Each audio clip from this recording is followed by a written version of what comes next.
Bapak Lurah, Kepala Dukuh, RT RW, segenap tokoh agama, tokoh masyarakat yang saya hormati, segenap panitia pengajian dalam rangka Isra wal Mi'raj Nabi Muhammad Sallallahu Alaihi Wasallam yang saya banggakan, sahabat Ansor Banser, Pagar Nusa, Gasmi, dan semuanya hadirin wal hadirat rahimakumullah. Makan sekuteng sambil nonton wayang. Ada Ustadz ganteng hadir di Ketapang. Beli kacang keliru duku. Hai warga Ketapang, I love you.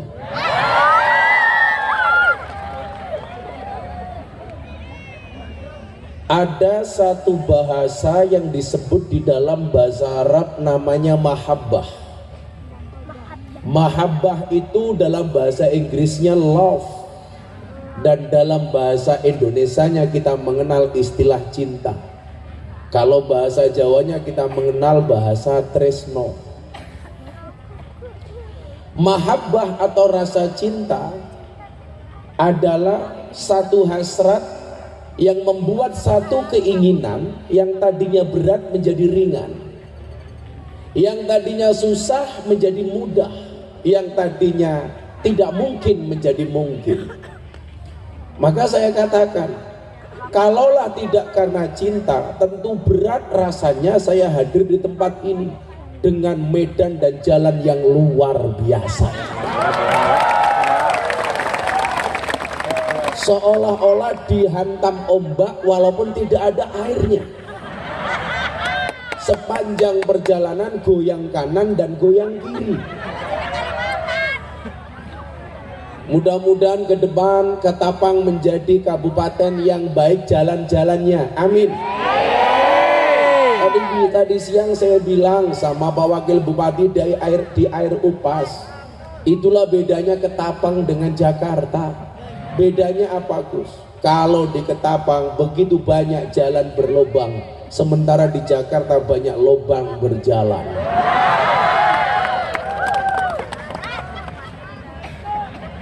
Masuk cangkemmu.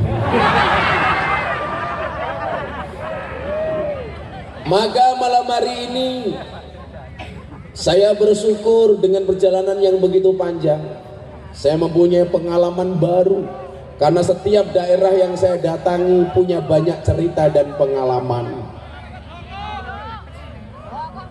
Saya pernah Pak pengajian di Jakarta, dijemput sama teman saya Ahmad Sahroni pakai Ferrari. Ngaji di Lampung dijemput pakai helikopter. Kemarin di Malang dijemput pakai private jet. Tapi yang paling berpengalaman di Ketapang. Dengan begitu banyaknya jalan berlobang dan bergelombang. Maka ini akan saya catat dalam memori sejarah saya, bahwa saya pernah hadir di satu tempat yang jalannya terjelek sedunia.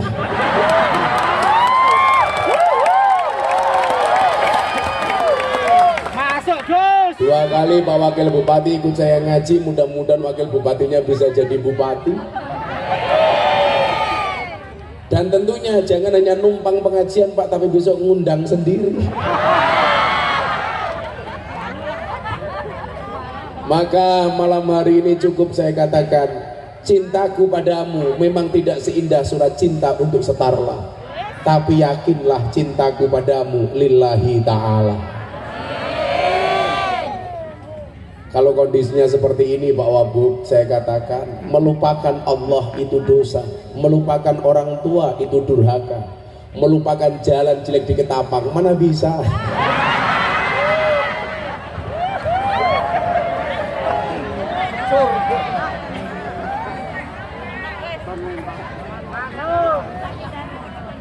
Sallu ala Nabi Muhammad.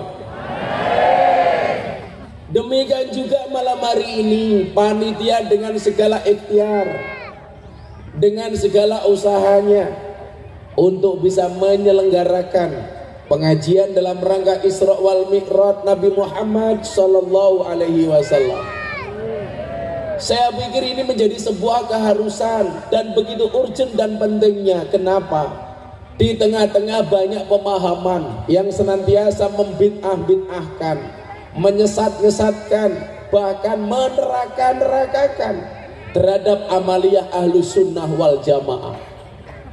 Maka kalau Bapak Ibu lihat di media sosial dan media televisi seminggu terakhir, begitu kencangnya bulian terhadap Gus Miftah karena bersikukuh mempertahankan ajaran-ajaran budaya, dalam hal ini wayang. Saya dibully habis-habisan, trending di Twitter 2 hari berturut-turut, nama saya paling atas, bahkan di atasnya Pak Jokowi. Twitter saya disebut lebih dari 37.000, sementara Pak Jokowi hanya 8.000. Kenapa? Karena saya bersikukuh istiqomah bahwa bangsa ini tidak boleh kehilangan akar budayanya, bahwa budaya adalah merupakan ruh bangsa Indonesia dan kita generasi muda wajib untuk menjaganya. Betul? Makanya saya nggak rela ketika wayang dikatakan haram, ketika wayang mau dimusnahkan. Saya gelar wayangan di pondok karena dari awal saya punya prinsip di dalam berdakwah, membudayakan agama, bukan mengagamakan budaya. Budaya tanpa agama pasti salah, agama tanpa budaya pasti tidak akan terasa indah.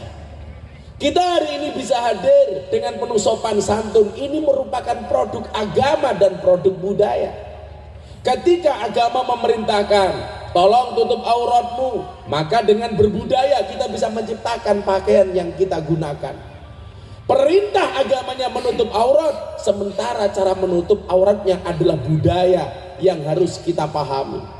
Maka saya pikir sangat lucu ketika budaya-budaya itu mau dihilangkan.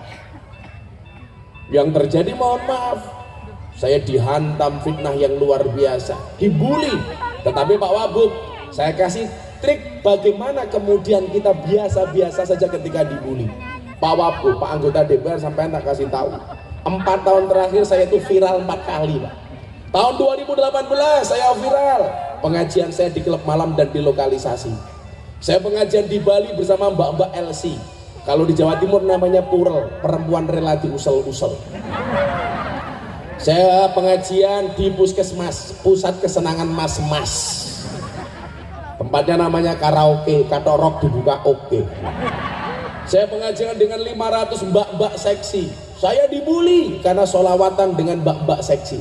Walaupun menurut saya sebenarnya tidak seksi, hanya salah kostum. Karena mbaknya 170 cm, pakaiannya hanya 120 cm. Yang atas turun ke bawah, yang bawah naik ke atas.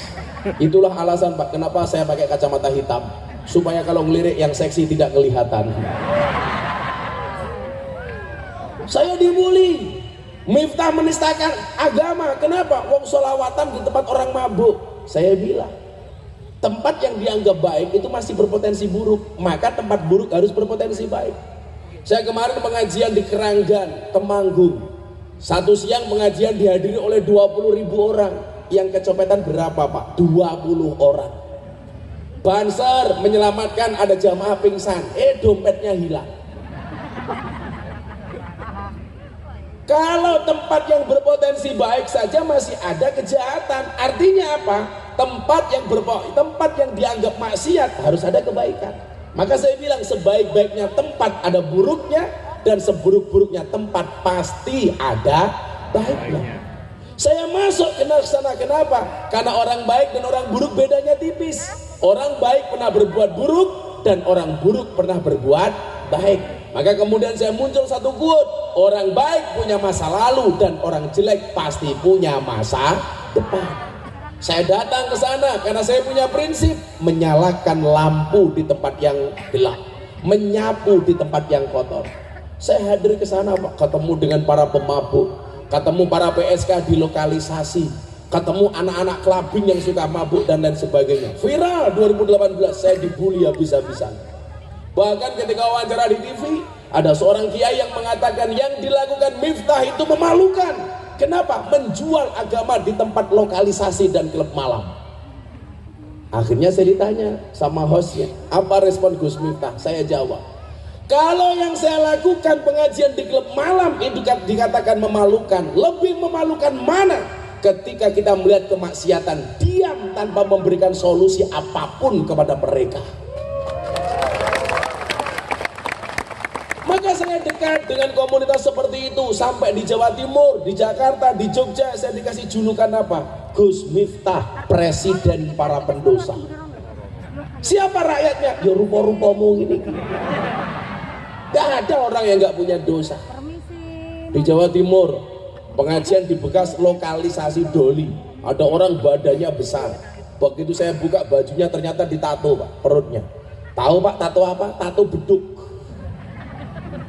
Itu tato apa Mas? Beduk. Kenapa? Karena saya cinta dengan NU. Oh itu tato beduk. Iya, pukulnya mana? Di bawahnya Gus. Saya cari gak tahu.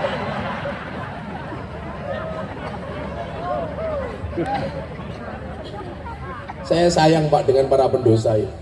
Maka saya katakan kepada mereka, ketika kamu melihat kemaksiatan seseorang di malam hari, jangan pernah ketika kamu ketemu keesokan harinya kamu katakan dia ahli maksiat. Kenapa? Karena barangkali malam itu mereka sudah bertobat sementara mata kita tidak pernah melihat. Saya pengajian di Jakarta, di Bekasi, mau pindah ke Cikarang, melewati sebuah lokalisasi di sebantaran Kalimalang. Begitu saya buka, mereka lihat saya, langsung teriak, Gus, mampir. Apakah saya mampir? Oh. Saya mampir, ketemu para teman-teman PSK. Saya tanya, kalian kerja malam hari ini? Iya. Berapa banyak orang yang masuk? Dihitung, ada 100 PSK. Saya bilang sama mereka, satu malam minimal kamu dapat berapa? Minimal 200.000 Kiai. Oke, perjanjian sama saya. Malam hari ini sampai semua saya bayar, satu orang 200.000, tapi satu hal. Apa Gus? Setelah saya bayar kalian pulang, gak usah bekerja, besok pagi sholat subuh. Kalau iya saya bayar. Akhirnya semua PSK sepakat, oke, dibayar Gus Miftah, semuanya pulang. Saya kasih uang Pak mereka 200.000 semuanya, 100 orang pulang. Maka malam hari ini tuh lokalisasi tutup. Begitu saya masuk mobil, ada Kiai bilang sama saya, mubadir Gus. Loh kenapa Kiai? Malam ini mereka berhenti, toh mereka besok bekerja lagi. Saya jawab sama Kiai, Kiai, dari mana Anda mengatakan mubadir? Orang berhenti maksiat sedetik saja, itu luar biasa. Bagaimana mereka bisa berhenti maksiat semalam suntuk Anda katakan mubadir? Inilah egoisnya orang-orang yang merasa suci. Satu malam saya duduk bersama para mbak-mbak LC, mau pengajian nunggu teman yang lain. Di jalan Pak, ada jamaah pengajian lewat. Begitu ada jamaah pengajian lewat, mbak-mbak LC bilang apa? Saya malu dengan mereka Gus, saya iri dengan mereka. Malam hari ini saya bermaksiat sementara mereka berduyung-duyung datang ke tempat pengajian. Satu lain waktu saya jalan sama Kiai melewati klub malam, ada mbak-mbak berpakaian seksi. Apa yang keluar kalimat dari mulut Kiai? Itulah yang mengundang murka Allah. Malam-malam bermaksiat dan lain sebagainya. Begitu egoisnya orang yang dianggap baik, padahal mereka yang dianggap buruk pengen menjadi baik seperti kita. Maka saya katakan, kalau kamu duduk dengan ahli maksiat, jangan pernah bicarakan masa lalunya, tapi bicarakanlah masa depannya. Temani dia untuk merangkai kehidupan yang lebih baik. Kalau kalian tidak bisa dakwah seperti saya di klub malam, doakan mereka, jangan caci mereka. Kenapa?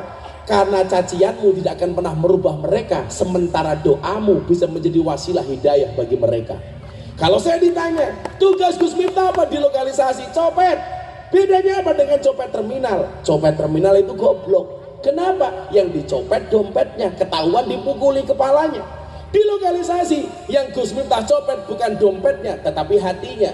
Kalau hatinya sudah tercopet, jangankan dompetnya, dompet lainnya pun pasti akan diberikannya. Gitu bro. Mereka tercopet dengan hatinya langsung ketemu saya, monggo Gus, nyoh, ayo ngaji maksudnya. Ngono carane bro. Masuk Pak Eko. 8 bulan kemudian saya viral lagi Pak. Apa? Deddy Corbuzier datang ke pondok saya minta untuk diislamkan. Saya syahadatkan tanggal 21 Juni 2019. Gus Miftah viral lagi. Orang-orang Wahabi semakin kebakaran jenggot. Ini orang kok viral terus? Sementara hari ini dai yang mempunyai wawasan kebangsaan, mempertahankan amaliyah ahli sunnah wal jamaah, Bahkan di tingkatan teman-teman artis yang berani teriak-teriak hanya Gus Miftah. Viral lagi, Deddy Corbuzier masuk Islam. Semua grup WA mungkin ada wajah saya dan Deddy Corbuzier. Saya dibully lagi. Setahun kemudian, bulan Ramadan kemarin, Gus Miftah viral lagi. Kenapa? Ceramah di gereja. Di gereja Battle Indonesia, Jakarta Utara. Bahkan ceramah saya ditranslate dalam bahasa Inggris sampai saya mendapatkan undangan dari wali kota Los Angeles. Mereka begitu terkesima dengan ceramah saya di gereja. Bahkan saya diundang untuk berbicara toleransi di Amerika. Tapi Anda tahu yang terjadi di Indonesia? Gus Miftah kembali dicaci maki. Nama Gus Miftah trending di Twitter seminggu. Miftah kafir. Apa saya marah? Enggak. Miftah kafir. Saya jawab gampang, syahadat lagi. Begitu gampang kita mengkafirkan orang lain hanya karena beda pemahaman. Saya mengangkat tema toleransi.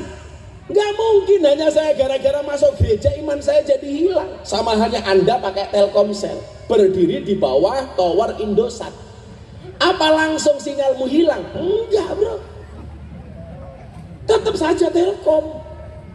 Kalau orang masuk rumah ibadah orang lain dianggap kafir, berarti orang Jawa Tengah dan Jogja banyak yang kafir. Kenapa? Karena sering masuk Borobudur dan Prambanan. Goblok gitu ya. Kafirnya di mana? Saya dikatakan menjual agama dari mana?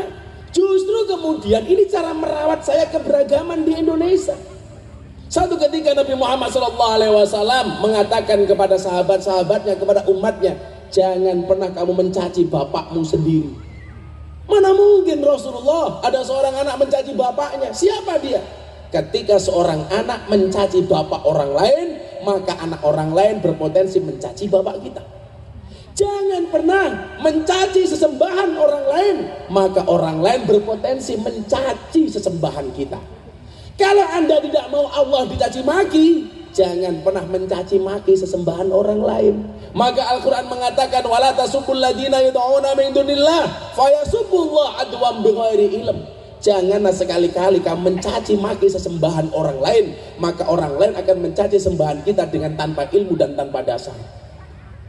Sama, saya tidak ngerokok, ada yang ngerokok, silakan Pak Dewan, nggak apa-apa. Kan NU nunut udut.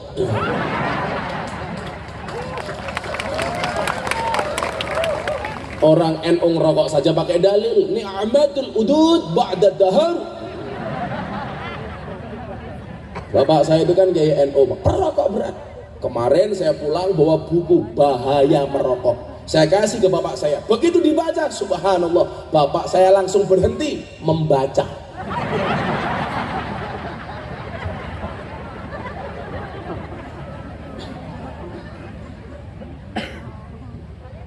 Artinya sebenarnya apa? Perdebatan itu biasa-biasa saja gitu. Sama halnya ketika saya berbeda pendapat dengan Ustadz Khalid Basalamah persoalan wayang. Nah, boleh kita berbeda pendapat, tapi jangan pernah menghilangkan rasa hormat. Soal pikiran beliau, saya banyak berselisih pendapat. Soal merah putih, soal lagu kebangsaan. Tetapi saya tidak boleh membenci beliau. Hari ini saya malah dicaci maki dan luar biasa. Tapi saya bilang, postingan saya terhadap sajak saya tentang wayang, dikomentari 26.500 komentar. 90% mencaci maki saya. Saya ditanya sama wartawan, sakit hati enggak Gus? Enggak. Kok bisa? Enggak pernah saya baca. Repot amat. Kalau ada posting di media sosial, saya mau tanya, lebih banyak like-nya apa komentarnya? Like. Kenapa lebih banyak like daripada komentar? Jawabannya sederhana. Seberapa banyak pun orang yang membencimu dengan komentar-komentarnya, yakinlah di luar sana lebih banyak yang mencintaimu dari dalam hatinya. Nah, kalau jomblo beda. Kenapa lebih banyak like daripada komentar? Karena banyak orang cinta tetapi tidak berani mengatakannya. Lah, para jomblo, rungokno kupingmu. Nyamuk saja ditepuk pakai 2 belah telapak tangan, masa cintamu bertepuk sebelah tangan?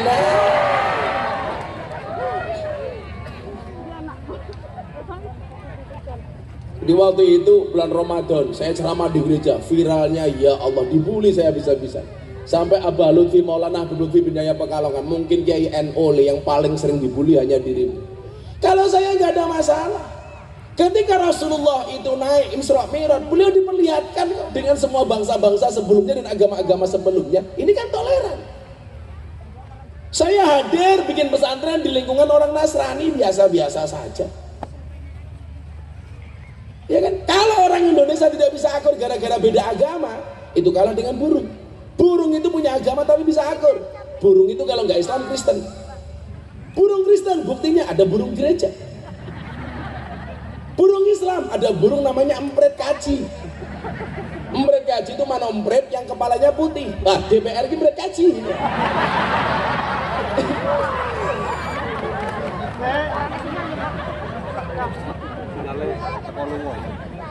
Bahkan burung gereja banyak yang tinggal di masjid. Gak ada tulisan Pak Wabub burung gereja dilarang masuk, gak ada. Malah Pak Haji jarang ke masjid, hajingan.